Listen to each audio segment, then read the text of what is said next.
come up to Mintown, and with me is Richard, who looks after the estate here, and something a bit different that's going on this weekend. That's why we thought we'd come and have a look at you. Literally behind us, we've got some ghostly, ghouly things being put on display. It's a work in progress because we're recording this obviously ahead of the time, but what are you doing this weekend? Well, we've a Scarefest this weekend, Friday night and Saturday night. Family and child friendly 6 till 8, and then after 8:30 as much scares as we can muster for teenagers and adults. There's lighting kit going in and all sorts, isn't there? That's right. We're trying to be as inventive as we can, so there'll be a mixture of noises, smoke, actors, images and impressions, animatronics. So we're trying to give people a good night out. Where did this idea come from?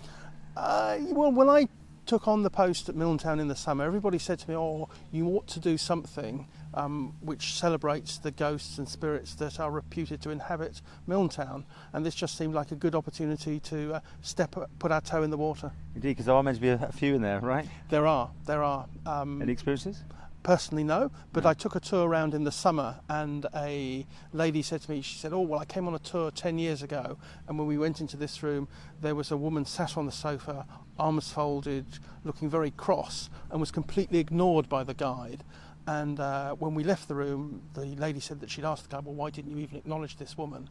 And the guide said, 'Well, because I didn't see any woman.' And interestingly, that's exactly the same story that my predecessor used to tell about taking one of the garden designers round the house.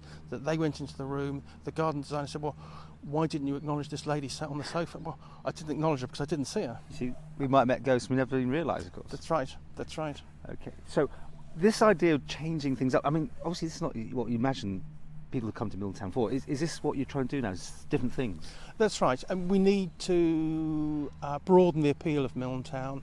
That we are more than a historic heritage venue. We are a venue to appeal to a wider range of the local community, and this sort of event we're hoping will attract a new audience for Mintown. Oh, yeah, and a nice restaurant, by the way. Yes, indeed. Very nice. We'll look after me with a cup of tea just now. So, if this is a success, you'll be looking at other things anyway to put on. That's right. We plan to do something at Christmas, a winter wonderland, again, sort of lights in the gardens after dark, something to appeal to all the family. Okay. If people want to get tickets, is there still availability? Yes, there is. If you go to our website www.mintown.org/events, that'll take you through to what you need to do. And ghostly, scary, whatever, that's the plan?